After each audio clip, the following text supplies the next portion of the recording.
Welcome to the Learning Pines YouTube. We hope this video helps. You start now, get paste, a seam roller, sponge, utility knife, and a small brush. Lift the torn edge gently with a putty knife and separate only about 1/2 to 1 inch. This prevents enlarging the tear. Once lifted, use a damp sponge to remove dust and any flaking paste from the wall and the paper backing so the new adhesive will bond.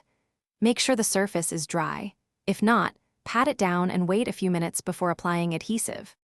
Once done with prep, apply a thin, even coat of wallpaper paste to both the wall and the lifted backing.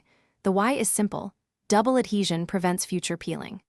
Align the pattern carefully. Bring the torn edge back into place and make tiny tucks rather than forcing the paper flat, because tension will create new bubbles. Press from the center out using a seam roller to push paste and air out.